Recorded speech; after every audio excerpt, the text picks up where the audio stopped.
जय जगत गुरु जय भारत। मेरे प्यारे मुसलमान भाई और बहनों, अपने ही धर्म की एक अनसुनी अटल सच्चाई को सुनकर चौंक मत जाना, जिसका खुलासा परमाणु के साथ आज इस वीडियो में होने जा रहा है। प्रिय दर्शकों, परम पूज्य संत रामपाल जी भगवान के चरणों की धूल मुझ मानव धर्मी पवन दास के वीडियो देखने से पहले अपनी आंखों से हिंदू मुस्लिम वाला शैतानी चश्मा उतार दिया करो, क्योंकि मैं सिर्फ एक ही धर्म को मानता हूं जो दुनिया का पहला धर्म है, जिसका नाम है आदि सनातन मानव धर्म। और इसी आदि सनातन मानव धर्म से 3200 वर्ष पहले हिंदू धर्म, बौद्ध धर्म, 2500 वर्ष पूर्व ईसाई धर्म, 1400 वर्ष पूर्व इस्लाम धर्म, 600 वर्ष पूर्व सिख धर्म और लगभग 550 वर्ष पूर्व जैन धर्म का निकास हुआ। और ये जितने भी नकली धर्म हैं, सब के सब पाखंड, आडंबर और मनमानी भक्ति साधना की कच्ची नींव पर टिके हुए हैं। इसलिए जब भी आप मेरे वीडियो देखें तो किसी धर्म, मजहब या जाति से जोड़कर ना देखें। ना ही मैं किसी धर्म, मजहब या जाति विशेष के लोगों को टारगेट करके वीडियो बनाता हूं। मैं सिर्फ अपने गुरुदेव के आशीर्वाद से समाज में भक्ति के नाम पर फैल रहे आडंबर व पाखंड को जनमानस के सामने लाकर रखता हूं, फिर चाहे वो हिंदू समाज हो या मुस्लिम समाज हो। इसलिए वीडियो देखने से पहले आप चाहे हिंदू हैं या मुसलमान, अपनी नजर और नजरिया दोनों साफ रखें। मैं जो भी बात अपनी वीडियो में कहता हूं या कहूंगा, उसका पुख्ता प्रमाण भी दूंगा, क्योंकि परम पूज्य संत रामपाल जी महाराज जी के भगत सोशल मीडिया पर दुनिया वालों की तरह पैसे और पब्लिसिटी बटोरने की भूख में समाज को गुमराह नहीं करते हैं। तो बात चल रही है उस पाखंड और आडंबर की, जिसे भेड़ चाल की तरह देखा देखी में मुसलमान समाज सदियों से फॉलो करता आ रहा है। जिस पाखंड का नाम है सुन्नत या खतना करवाना, मूछ कटवाना और सर पर टोपी पहनना, जबकि इसके पीछे की हकीकत से वर्तमान का कोई भी मुसलमान परिचित नहीं है कि इस्लाम धर्म में सुन्नत करवाने, मूछ कटवाने और टोपी पहनने की शुरुआत कब, क्यों और कैसे हुई थी। वह औरत कौन थी जिसने गुस्से में आकर सजा के तौर पर अपने नौकरों से हजरत मोहम्मद के लिंग का आगे का पूरा हिस्सा ही कटवा दिया था। जिस औरत ने बेइज्जत करने के लिए सामान्य व्यक्ति की तरह लंबी लंबी दाढ़ी मूछ रखने वाले हजरत मोहम्मद की मूछें कटवा दी थी। जिस औरत ने बेइज्जत करने के लिए हिंदुओं की तरह लंबी चोटी रखने वाले हजरत मोहम्मद की चोटी कटवा दी थी। जिसके बाद अपनी बेइज्जती के डर से शर्मिंदा होकर खुद हजरत मोहम्मद ने इस घटना पर पर्दा डालकर अपने अनुयायियों से इस्लाम की दीक्षा से पहले सुन्नत करवाने, मूछ कटवाने और टोपी पहनने की एक परंपरा शुरू करवा दी, ताकि हकीकत से पर्दा ना उठ जाए।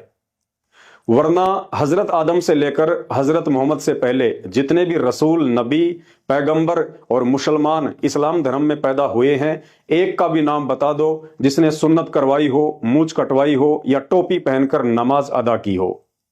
या मुसलमान समाज की किसी भी पुस्तक, कुरान, तौरेत, जबूर या इंजिल में कहीं भी लिखा हुआ हो कि एक सच्चे मुसलमान के लिए सुन्नत करवाना, मूछ कटवाना या सिर पर टोपी पहनना अल्लाह का कोई फरमान हो।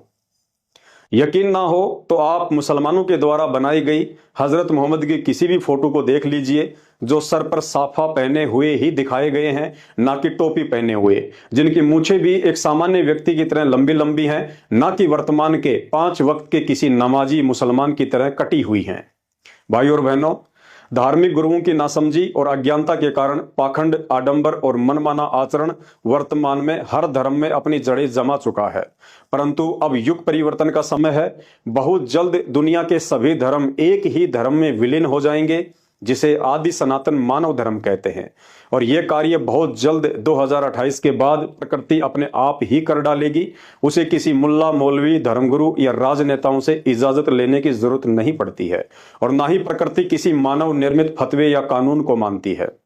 मैं मानव धर्मी पवन दास, परम पूज्य जगत गुरु संत शिरोमणि सतगुरु रामपाल जी परमेश्वर जी का अदना सा शिष्य, 2028 महाविनाश से पूर्व आप सभी हिंदू, मुस्लिम, सिख, ईसाइयों को सूचित कर रहा हूं कि इंसानों द्वारा निर्मित धर्म, जात पात और ऊंच नीच के पाखंड से बाहर निकलकर अपने मूल स्वरूप और आदि सनातन मानव धर्म को पहचान कर उससे जुड़ने का प्रयास करें। वरना जो लोग आज देश और धर्म को बचाने का ठेका लेकर बैठे हैं, 2028 तक स्वयं के इंसानी अस्तित्व को बचा पाना भी उनके लिए मुश्किल हो जाएगा। अतः समझदार इंसान को चाहिए कि यूट्यूब पर संत रामपाल जी महाराज के सत्संग सुने, सभी बुराइयों और विकारों को त्याग कर मानवता को अपनाएं, वरना 2028 2028 तक प्रकृति और काल पुरुष उन सभी मूड इंसानों की चटनी बना डालेंगे जो अज्ञान और पाखंड की नाव पर दलदल को ही समुद्र समझकर दूसरे किनारे जाने की उम्मीद लगाए बैठे हैं।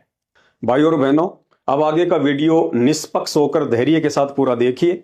हजरत मोहम्मद को लेकर यह सच्चाई मेरे पूज्य गुरुदेव सतगुरु रामपाल जी भगवान ने सन 1994 से ही सार्वजनिक तौर पर गांव-गांव जाकर सत्संग के माध्यम से लोगों को बताना शुरू कर दी थी और एक एक बात का प्रमाण भी दिया।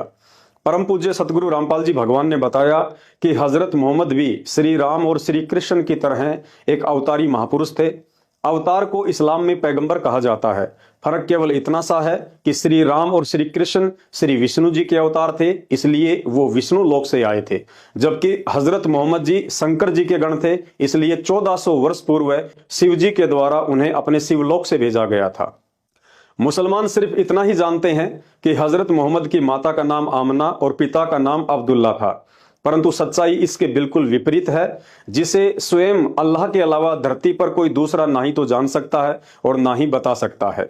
इसलिए स्वयं उस अल्लाह कबीर ने 300 वर्ष पूर्व सन 1717 में गांव छुडानी जिला झज्जर हरियाणा में आदरणीय गरीबदास जी महाराज के नाम से प्रकट होकर एक अमर ग्रंथ की रचना करवाई, जिसे सद ग्रंथ साहिब के नाम से जाना जाता है। इस अमर ग्रंथ में दुनिया से लेकर सृष्टि कैसे रची गई और कैसे संचालित हो रही है, कौन कर रहा है, जिस रहस्य को आज तक विज्ञान नहीं समझ पाई, उस रहस्य की भी इस अमर ग्रंथ में संपूर्ण जानकारी लिखी हुई है। आज से लाखों वर्ष पूर्व सतयुग, त्रेता युग व द्वापर युग में क्या क्या घटित हुआ और आगे कलयुग में लाखों वर्ष बाद क्या क्या घटित होगा, उसकी भी पूर्ण जानकारी इस अमर ग्रंथ में लिखी हुई है। इस अमर ग्रंथ में 24,000 वाणियां हैं, जो चारों वेदों के श्लोकों को मिलाकर भी कहीं ज्यादा हैं। इस अमर ग्रंथ में हिंदू, मुस्लिम, सिख, ईसाई, जैनी, फारसी, यहूदी, मंगोली आदि विश्व के सभी धर्मों की जो जानकारी चारों वेद, गीता जी, 18 पुराण, कुरान, तौरेत, जबूर, इंजल, बाइबल व गुरु ग्रंथ जैसे शास्त्रों में भी नहीं लिखी हुई है, वह गूढ़ जानकारी भी आपको इस अमर ग्रंथ में लिखी हुई मिलेगी। जिस संपूर्ण शारीरिक योग क्रियाओं को महर्षि पतंजलि भी नहीं जानते थे, जिस संपूर्ण आयुर्वेद को श्री धन्वंतरी भी नहीं जानते थे और हजारों वर्ष योग समाधि में लीन रहकर ब्रह्मा और शंकर भी जिस ब्रह्मांड के रहस्य को नहीं समझ पाए, उस गुप्त रहस्य को भी अल्लाह ने इस अमर ग्रंथ में लिखवाया हुआ है। इस अमर ग्रंथ पर जिस दिन वैज्ञानिकों की नजर पड़ेगी, उस दिन उनके होश उड़ जाएंगे। विज्ञान और वैज्ञानिक इस अमर ग्रंथ के ज्ञान के आगे अपने आप को बहुत ही बौना महसूस करेंगे, क्योंकि इस अमर ग्रंथ में आध्यात्मिक क्रियाओं के द्वारा दुनिया के सबसे विषाक्त जहर को भी गंगा जी के जल से कहीं अधिक शुद्ध और पीने योग्य बनाने की विधि लिखी हुई है। इस अमर ग्रंथ में किसी भी बड़ी से बड़ी प्राकृतिक आपदा को आध्यात्मिक क्रियाओं के द्वारा रोकने की संपूर्ण विधि लिखी हुई है, जैसे बाढ़, भूकंप, अतिवृष्टि या अकाल आदि गिरना। इस अमर ग्रंथ में दुनिया की किसी भी भयंकर से भयंकर रोग से पीड़ित रोगी को बिना किसी दवा और ऑपरेशन के 100% स्वस्थ करने की आध्यात्मिक विधि भी लिखी हुई है, जो रोग अभी तक दुनिया में आए भी नहीं है। बाकी एड्स, कैंसर व कोरोना जैसे वायरस आदि रोगों की तो औकात ही क्या है। साथ ही भविष्य में आने वाली किसी भी खतरनाक महामारी व भयंकर से भयंकर वायरस का समाधान भी इस ग्रंथ में लिखा हुआ है। इस अमर ग्रंथ में सृष्टि की वह मंत्र विधि भी लिखी हुई है, जिसके प्रयोग से पूर्णतया मृत इंसान के शरीर को पुनः जीवित किया जा सकता है। और निसंदेह संत रामपाल जी की शरण में आकर इस मंत्र विधि का एक नहीं, दो नहीं, बल्कि उन सैकड़ों व्यक्तियों ने लाभ उठाया है, जिन लोगों के उन अविश्वसनीय इंटरव्यूज को टीवी चैनलों पर देखकर आप जी मजाक उड़ाते हैं। इतना ही नहीं, भारत देश आने वाले समय में कैसे विश्व गुरु बनेगा, कौन बनाएगा, यहां तक भी इस अमर ग्रंथ में लिखा हुआ है। साथ ही तीसरे विश्व युद्ध की शुरुआत, समाप्ति और नुकसान आदि को लेकर सारी बातें लिखी हुई हैं, तथा आने वाले युग परिवर्तन 2028 में विदेशी ताकतों से चौतरफा घिर जाने के बाद क्या वो विधि है जिसे अपनाकर ही भारत देश का बचाव संभव है, अन्यथा नहीं। सब कुछ इस अमर ग्रंथ में लिखा हुआ है। वर्तमान में इस अनमोल ग्रंथ साहिब की 300 वर्ष पुरानी ओरिजिनल प्रति आपको परम पूज्य सतगुरु रामपाल जी भगवान के नाम से गांव धनाना, जिला सोनीपत, हरियाणा में बनाए जा रहे सतलोक आश्रम में मिल जाएगी। इसके अलावा संत रामपाल जी के नाम से चल रहे अन्य आश्रमों में भी मिल जाएगी, जिनमें सतलोक आश्रम मुंडका दिल्ली में, सतलोक आश्रम शामली उत्तर प्रदेश, सतलोक आश्रम बैतूल मध्य प्रदेश, सतलोक आश्रम खमाणो पंजाब, सतलोक आश्रम धुरी पंजाब, सतलोक आश्रम सोजत पाली राजस्थान, सतलोक आश्रम भिवानी हरियाणा तथा सतलोक आश्रम धनुषा नेपाल में भी प्रमाण के लिए यह अमर ग्रंथ आपको मिल जाएगा। भारत सरकार को भी सूचित करना चाहूंगा कि इस बात की ओर पहले ही ध्यान दिया जाए, वरना बाद में मजबूरन ध्यान देना होगा, क्योंकि इस अमर ग्रंथ को फॉलो करने के अलावा सरकार के पास दूसरा कोई रास्ता बचेगा ही नहीं। कहने का अर्थ है, भविष्य पुराण और भविष्य मल्लिका जैसी पुस्तक तो इस अमर ग्रंथ के चरणों की धूल के समान भी नहीं है। भाई और बहनों, अब आपके जहन में एक सवाल जरूर उठेगा, यदि अल्लाह कबीर आदरणीय गरीबदास जी महाराज जी का यह अमर ग्रंथ इतना ही विशेष और महत्वपूर्ण है, तो आज तक इस अमर ग्रंथ का कहीं कोई जिक्र क्यों नहीं। भाई और बहनों, जिस अमर ग्रंथ को स्वयं अल्लाह कबीर अर्थात भगवान ने आकर लिखवाया हो, तो भला दुनिया में उसी अल्लाह कबीर के अलावा इस अमर ग्रंथ को कौन समझ सकता है और कौन समझा सकता है, क्योंकि इस अमर ग्रंथ की चौपाइयों में विश्व के सभी देशों की 2700 से अधिक भाषाओं के शब्दों का समावेश है। अर्थात यह अमर ग्रंथ दुनिया की 2700 से अधिक भाषाओं के शब्दों से लिखा गया है। अतः इस अमर ग्रंथ में लिखी हुई उन 24,000 चौपाइयों का अर्थ समझने और समझाने में दुनिया में अल्लाह कबीर अर्थात पूर्ण परमात्मा के अलावा धरती का कोई इंसान तो छोड़िए, स्वयं ब्रह्मा विष्णु महेश और 33 करोड़ देवी देवता भी समर्थ नहीं हैं। अर्थात वर्तमान में धरती पर परम पूज्य अल्लाह कबीर संत रामपाल जी भगवान ही एकमात्र वह महापुरुष है जो इस अमर ग्रंथ में लिखित रहस्यों को समझा सकते हैं और सन 1994 से अपने अनुयायियों को समझा भी रहे हैं। अब इसी अमर ग्रंथ में हजरत मोहम्मद जी के विषय में लिखी हुई सुन्नत करवाने, मूछ कटवाने और टोपी पहनने को लेकर बताई गई सच्चाई, जो परमेश्वर रामपाल जी ने सैकड़ों बार अपने सत्संगों में बताई है, ज्यों की त्यों आपके सामने पेश कर रहा हूं, ध्यान से सुनिए। वीडियो में ऊपर आपको बताया गया है कि हजरत मोहम्मद जी श्री शंकर जी के गण थे, अर्थात उन्हें शिव जी के द्वारा अपने शिवलोक से भेजा गया था। इसलिए हजरत मोहम्मद के वास्तविक जन्मदाता अर्थात उनके पिता श्री शंकर जी के एक बिला नाम के सिद्धि युक्त हिंदू महात्मा थे, जिन्होंने सूक्ष्म रूप में गहरी नींद में सोई हुई आमना के साथ शारीरिक मिलन करके हजरत मोहम्मद की आत्मा को उनके गर्भ में पहुंचाया था। अर्थात सांसारिक तौर पर अब्दुल्ला को ही मोहम्मद जी का पिता माना जाता है, क्योंकि उनकी माता आमना का निकाह अब्दुल्ला से ही हुआ था, परंतु आध्यात्मिक दृष्टि से हजरत मोहम्मद को जन्म देने वाले उनके वास्तविक पिता श्री शंकर जी के पुजारी बिला नाम के हिंदू महात्मा थे। इस गुप्त रहस्य का जिक्र इसी अमर ग्रंथ के अथ मोहम्मद बोध नामक चैप्टर में स्पष्ट लिखा हुआ है। जब हजरत मोहम्मद अपनी माता आमना के गर्भ में थे तो उनके सांसारिक पिता अब्दुल्ला की एक बीमारी के कारण मौत हो गई थी। अर्थात जन्म लेने से पहले ही पैगंबर हजरत मोहम्मद जी अनाथ हो गए थे। जन्म के बाद 5-6 वर्ष के हुए तो उनकी माता आमना का निधन हो गया। अर्थात पैगंबर हजरत मोहम्मद जी को बचपन से ही यतीमी का जीवन जीना पड़ा। दादा अब्दुल मुतल्लब ने हजरत मोहम्मद को पाल पोस के बड़ा किया, लेकिन 11-12 वर्ष के हुए तो दादा भी दुनिया से चल बसे। फिर उनके चाचा ने उनको सहारा दिया। 25 साल के हुए तो हजरत मोहम्मद का निकाह एक 40 वर्षीय 2 बार की विधवा दौलतमंद खदीजा नाम की औरत से हुआ। श्री शंकर जी के शिवलोक से आए हुए गण होने के कारण बचपन से ही उनकी भक्ति में रुचि थी। बड़े होने पर यह तड़प और अधिक बढ़ने लगी। एकांत में पहाड़ की गुफाओं में जाकर कई दिन तक ध्यान में बैठे रहते थे। कुछ समय बाद शैतान अर्थात काल ने गला दबा दबाकर जबरील नाम के फरिश्ते के द्वारा इनके ऊपर आयतें उतारी। आयत वाला यह विवरण तो आपको हजरत मोहम्मद की जीवनी में इस्लाम की लगभग हर पुस्तक में आसानी से पढ़ने को मिल जाएगी, परंतु अब आगे का जो सत्य विवरण है वो आपको सिर्फ अमर ग्रंथ में संत रामपाल जी महाराज के सत्संग सुनने से ही मिलेगा, जो इस प्रकार है। एक समय हजरत मोहम्मद ने अपनी पत्नी से कहा कि मैं इस्लाम के प्रचार प्रसार के लिए अरब देशों में जाना चाहता हूं। पत्नी ने कहा कि बेशक जाओ, लेकिन मुझे एक बात का डर है, कहीं आप पर स्त्री के संपर्क में आकर अपना धर्म कर्म नष्ट ना कर दो।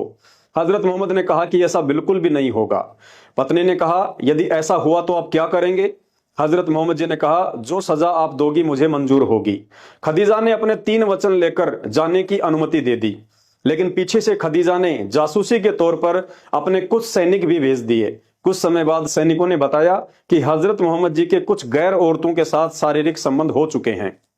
खदीजा ने हजरत मोहम्मद जी को वापस बुलवाकर इस बात की पुष्टि के लिए पूछा कि मैंने आपके विषय में ऐसा ऐसा सुना है, क्या यह सत्य है? मोहम्मद जी ने फरमाया कि बिल्कुल सत्य है, मेरे से यह गलती हुई है। खदीजा ने कहा, अब आपके साथ क्या किया जाए? मोहम्मद जी ने कहा, जो सजा आप देंगी मुझे मंजूर होगी, क्योंकि मैं आपका गुनहगार हूं। नाराज पत्नी ने पहली सजा के तौर पर अपने सैनिकों से हजरत मोहम्मद के लिंग का आगे का हिस्सा कटवा दिया। दूसरी सजा के तौर पर बड़ी बड़ी दाढ़ी मूछ रखने वाले हजरत मोहम्मद की अकेली मूछें मुंडवा दी। और तीसरी सजा के तौर पर हिंदुओं की तरह लंबी चोटी रखने वाले हजरत मोहम्मद की चोटी कटवा डाली।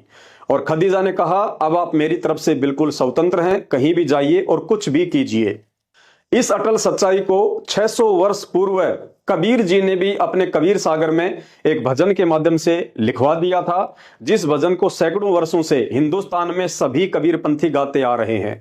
लेकिन अल्लाह कबीर संत रामपाल जी के अलावा इस रहस्य को सही से कोई नहीं समझा पाया, जिसमें कबीर जी ने मोहम्मद जी के लिंग और मूछें काटे जाने के विषय में स्पष्ट जिक्र किया हुआ है। सुनिए उन्हीं कबीर पंथियों के द्वारा यह भजन। इस भजन को सुनने के बाद में ये सारी बातें आपको आसानी से समझ में आएंगी। भजन है, मेरे साधो भाई मन सब जग भूलिया पाया, सब जगह भूलिया पाया हमने भाई संतों, सब जगह भूलिया पाया। हाँ इसी भूल में मोहम्मद भूले नारा मजहब बनाया, इसी भूल में मोहम्मद भूले नारा मजहब बनाया। पर क्रिया से प्रीत लगा के लिंग और मुझ कटाया हमने भाई संत, सब जगह भूलिया पाया रे हमने भाई सालो, सब जगह भूलिया पाया। मेरे साधो भाई मन सब जगह भूलिया पाया, इसी भूल में मोहम्मद भूला जिन नाराय मजहब बनाया, इसी भूल में मोहम्मद भूला जिन नाराय मजहब बनाया। पर तरिया सिंह फिरा भटकता लिंग और मूछ कटाया, मेरे साधो भाई सब जगह भूला पाया। भाई और बहनों, जिस समय यह घटना घटी उस समय तक हजरत मोहम्मद जी के काफी संख्या में इस्लाम को मानने वाले अनुयायी हो चुके थे। जब हजरत मोहम्मद अपने अनुयायियों के पास गए तो उन्होंने पैगंबर को ऐसे हालात में देखकर उनसे सवाल किया कि आपने मूछ और चोटी क्यों कटवा डाली? मोहम्मद जी ने अपनी बेइज्जती के डर से संपूर्ण घटनाक्रम को छुपाते हुए अपने अनुयायियों से कहा कि भाई देखो, अब इस्लाम के मानने वालों की संख्या तेजी से बढ़ती जा रही है, अतः इस्लाम को मानने वाले मेरे अनुयायियों की आज के बाद एक अलग ही पहचान होनी चाहिए। शिष्यों ने कहा, जी क्या पहचान होनी चाहिए? तो मोहम्मद जी ने कहा, आज के बाद इस्लाम की दीक्षा लेने वाले के लिए सुन्नत करवाना, मूछें साफ रखना और सिर पर टोपी पहनना अनिवार्य होगा। उसके बाद सभी शिष्यों ने उसी दिन से मोहम्मद जी के इस मनमुखी आदेश की पालना शुरू कर दी और वही मनमुखी आदेश आगे चलकर मुसलमान धर्म में सुन्नत करवाना, टोपी पहनना और मूछ कटवाना एक परंपरा बन गई जो अभी तक चल रहा है।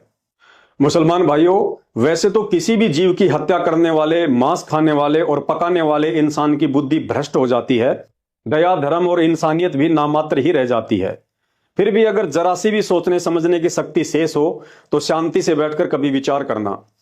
जिसे तुम अल्लाह का नबी कहते हो, जिसे दुनिया का सबसे पाक इंसान कहते हो, जिसने इस्लाम धर्म की नींव डाली थी, जिसने कभी शराब तक नहीं पी, जिसने कभी जीवन में मांस को छुआ तक नहीं, जिसके जैसी इबादत आज का मुसलमान सौपन में भी नहीं कर सकता, जिसे दुनिया अल्लाह के रसूल हजरत मोहम्मद के नाम से जानती है, पाक साफ रहकर भक्ति करते करते भी उस हजरत मोहम्मद की आंखों के सामने उनके तीनों बेटे अल कासिम, अब्दुल्ला और इब्राहिम की अकाल मौत हुई और 63 साल की उम्र में खुद हजरत मोहम्मद जी की बीमारी से तड़प तड़प कर अकाल मौत हुई। आप मुसलमान समाज के विद्वानों के द्वारा लिखी हुई यह पुस्तक जीवनी हजरत मोहम्मद सल्लल्लाहु अलैहि वसल्लम, जिसके लेखक मोहम्मद इनायतुल्लाह सुबानी, प्रकाशक हैं D307 दावत नगर, अबुल फजल एनक्लेव, जामिया नगर, नई दिल्ली। Mobile number 26981652। चश्मा लगाकर इस पुस्तक के पेज नंबर 324 से 328 तक पढ़ लेना।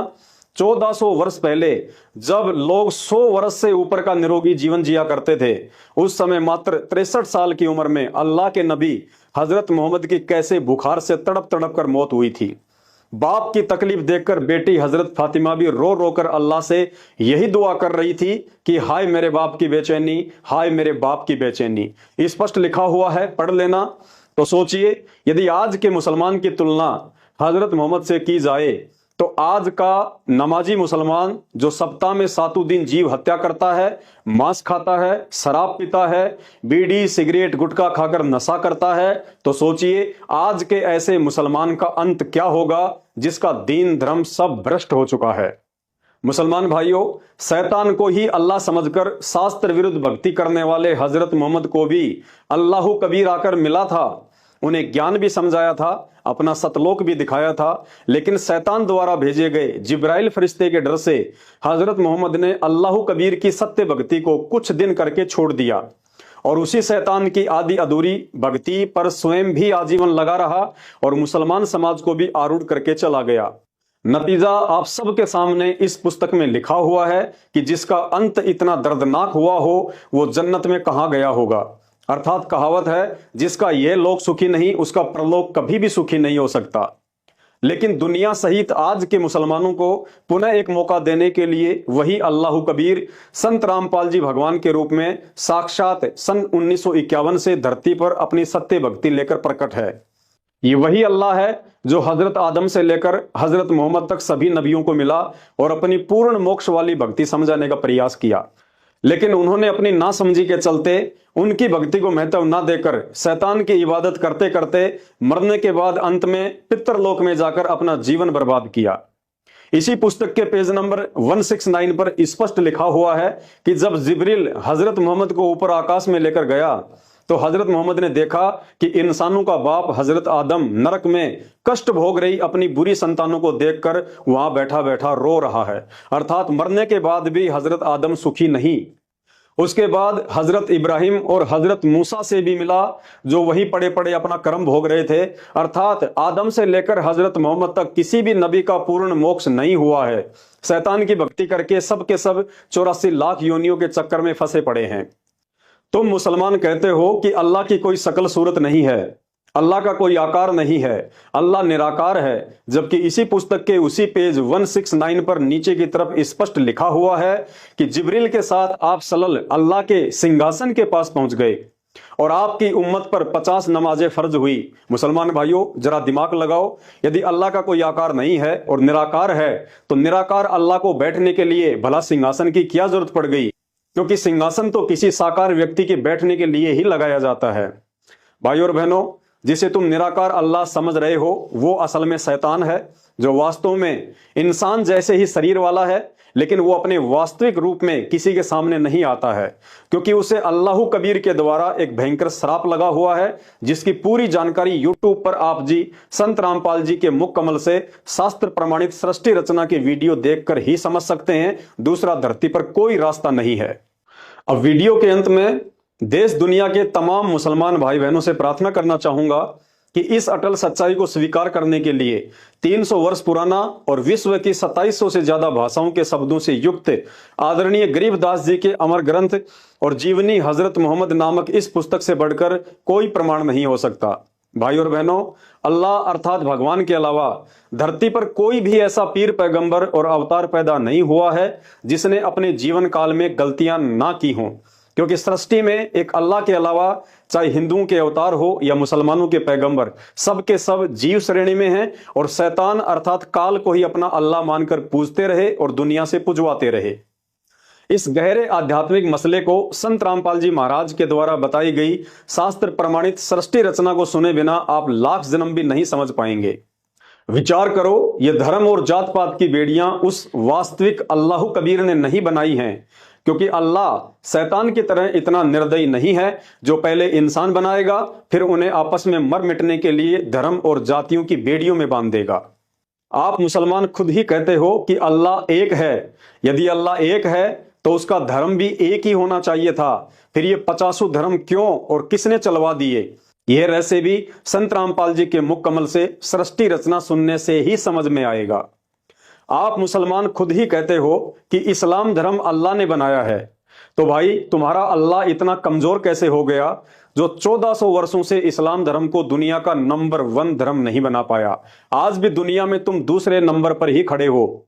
यह रहस्य भी संत रामपाल जी के मुख कमल से सृष्टि रचना सुनने से ही समझ में आएगा।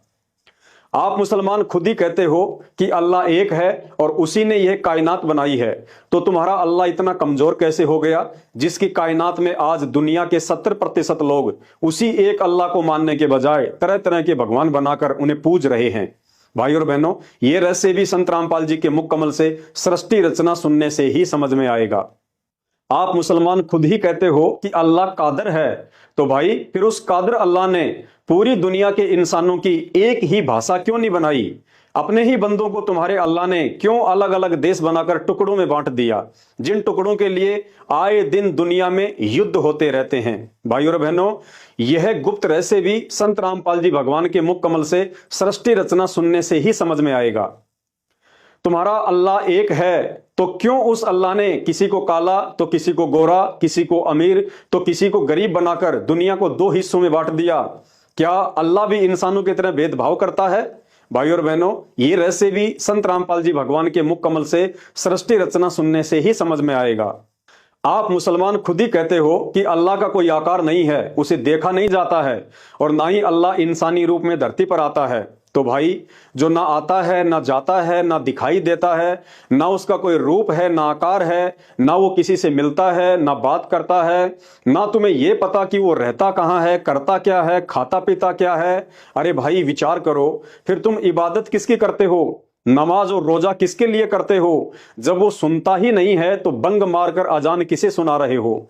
तुम्हारी तो थ्योरी और प्रैक्टिकल दोनों ही गड़बड़ हैं। भाई और बहनों, ये गुप्त रहस्य भी संत रामपाल जी भगवान के मुख कमल से सृष्टि रचना सुनने से ही समझ में आएगा।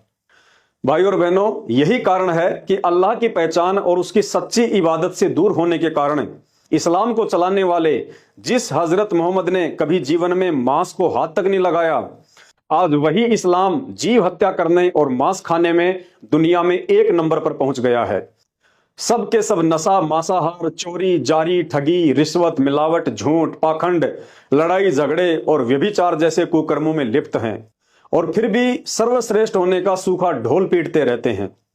जब जब देश दुनिया पर मुसीबत आती है तो इंसानों की मदद के लिए ना तो मुसलमानों का अल्लाह सामने आता है, ना हिंदुओं का राम और ना ही ईसाइयों का जीसस। 2020 कोरोना के समय ना किसी का खुदा मदद को आया, ना किसी का भगवान, क्योंकि अल्लाह से मदद प्राप्त करने का वर्तमान में एकमात्र सच्चा तरीका स्वयं धरती पर प्रकट उस अल्लाह संत रामपाल जी के पास ही है। और निसंदेह हम उस अल्लाह कबीर संत रामपाल जी के फॉलोवर उनकी रजा का भरपूर फायदा भी उठा रहे हैं। भाई और बहनों, जब आप सृष्टि रचना को ध्यान से सुनेंगे तो शीशे की तरह साफ हो जाएगा कि हम इंसानों को शैतान के द्वारा उस साकार अल्लाह की वास्तविक पहचान और जानकारी से दूर रखने के लिए धर्मों में, जातियों में और भाषाओं में आपस में बांट दिया गया है, ताकि जब इस आत्मा को कभी मनुष्य जन्म प्राप्त हो तो उस अल्लाह की पहचान करके हम शैतान के जाल से बाहर ना निकल जाएं, क्योंकि शैतान अर्थात काल के भयंकर जाल से सिर्फ मानव शरीर से ही भक्ति करके निकला जा सकता है। इसलिए शैतान हमारा ध्यान भटकाने के लिए धर्म और जातियों में उलझा कर रखता है। वरना विचार करो, इस एक मनुष्य योनि के अलावा धरती पर 83,99,999 अन्य भी तो पशु पक्षियों की योनियां हैं। उनका कोई धर्म और जाति क्यों नहीं होती है? क्या आपने कभी सुना है कि गधे का धर्म मुसलमान होता है, सूअर का धर्म ईसाई होता है, या कुत्ते का धर्म हिंदू होता है, या किसी भैंस की जाति यादव सुनी हो, या किसी गधे की जाति शर्मा सुनी हो, या किसी बकरी की जाति कुरैशी सुनी हो? क्या इंसानों के अलावा आपने किसी गधे, कुत्ते, बकरे या सूअर को मंदिर, मस्जिद या चर्च की जगह को लेकर लड़ते हुए या झगड़ते हुए सुना हो, देखा हो? भाई और बहनों, पूरी दुनिया में गधे को देखते ही लोग उसे तुरंत पहचान लेते हैं कि यह गधा है। लेकिन आज इंसान की पहचान करना बड़ा मुश्किल है कि यह हिंदू है, मुसलमान है, सिख है या ईसाई है। अर्थात धर्म और जातियों में बटे हुए हम इंसानों से वो गधा लाख गुना अच्छा है जिसकी कम से कम एक पहचान तो है कि मैं मंदिर में जाऊं तो भी लोग मुझे गधाई कहेंगे, मस्जिद में जाऊं तो भी लोग मुझे गधाई कहेंगे, और चर्च के सामने खड़ा दिख जाऊं तो भी लोग गधाई कहेंगे। लेकिन सर्वश्रेष्ठ योनि मनुष्य योनि में जन्मे इंसान की पहचान आज गधे से भी घटिया हो चुकी है।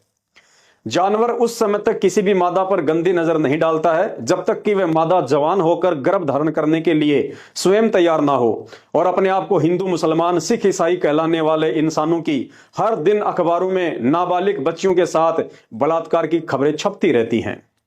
भाई और बहनों, ये सब शैतान अर्थात काल का षड्यंत्र है। इस षड्यंत्र से तो मानव जाति के उत्पत्तिकर्ता ब्रह्मा, विष्णु, महेश, उनके अवतार और पैगंबर भी अभी तक नहीं निकल पाए हैं। लेकिन आज मनुष्य जन्म प्राप्त करके, चाहे हिंदू हो या मुसलमान, हमारे पास मौका है कि उस शैतान के ऊपर की महाशक्ति वो अल्लाह कबीर संत रामपाल जी साक्षात धरती पर प्रकट हैं।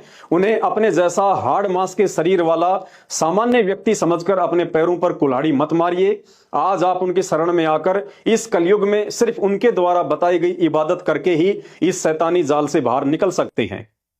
उसके लिए यह जरूरी है कि हमारे ज्ञानहीन पेट पुजारी, मुल्ला, मौलवी और धर्म गुरुओं के द्वारा सदियों से वेद, कुरान, पुराण, बाइबल, गीता आदि का उल्टा ज्ञान देकर जिस अज्ञान में हमें रंग दिया गया है, हमें उस अज्ञान से बाहर निकलकर निष्पक्ष होकर धैर्य के साथ कुछ दिन यूट्यूब पर परम पूज्य सतगुरु रामपाल जी भगवान जी के सत्संग सुनने की विशेष आवश्यकता है। अन्यथा शैतान के जाल में फंसे रहकर इन धर्म शास्त्रों में वर्णित आदि अधूरी साधना करते करते अगले जन्मों में गधे, कुत्ते, सुअर बनकर महाकष्ट भोगने से ना हिंदू बच सकता है, ना मुसलमान, ना सिख और ना ईसाई। बाकी आपकी अपनी मर्जी है। समझदार को संकेत ही काफी है। यदि आप संत रामपाल जी भगवान को जेल में बैठा हुआ देखकर यह सोच रहे हैं कि जेल में बैठा हुआ इंसान अल्लाह कैसे हो सकता है, तो इसमें आपकी गलती नहीं है। क्योंकि जब जब इस धरती पर स्वयं अल्लाह आता है या अपने पैगंबर या अवतारों को भेजता है, तो उस समय भी लोगों की यही सोच होती है जो आज आपकी है। जब पैगंबर हजरत मोहम्मद जी आए तो उनके विरोधी उन्हें पत्थरों से मारते थे, गालियां निकालते थे, उनका मजाक उड़ाते थे। लेकिन उनके चले जाने के बाद आज उन्हें अल्लाह का दर्जा देकर पूज रहे हैं। लेकिन अब क्या फायदा? त्रेता युग में श्री रामचंद्र जी आए तो उनको भी किसी ने भगवान का अवतार नहीं माना। खुद की सौतेली मां ने उन्हें 14 वर्ष का वनवास करवा दिया। लंका का राजा रावण उनकी पत्नी को उठा ले गया। आदि आदि कष्ट उनको आम व्यक्ति समझकर लोगों ने उस समय दिए। लेकिन उनके चले जाने के बाद आज मंदिर बनाकर उनकी पूजा की जा रही है। लेकिन अब क्या फायदा? द्वापर युग में श्री कृष्ण जी आए, जन्म लेते ही मामा दुश्मन हो गया। कभी पूतना मारने जा रही है, कभी शिशुपाल झगड़ा कर रहा है, कभी जरासिंध, काल्यावन और चानोर जैसे दुष्ट व्यक्ति उन्हें दुखी कर रहे हैं। लेकिन उनके चले जाने के बाद आज उनके मंदिर बनाकर दुनिया उन्हें पूज रही है। लेकिन अब क्या फायदा?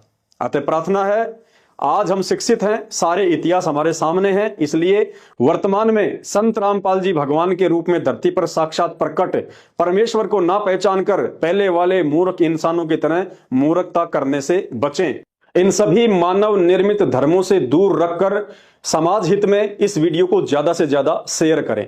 बंदी छोड़ सतगुरु रामपाल जी भगवान की जय हो।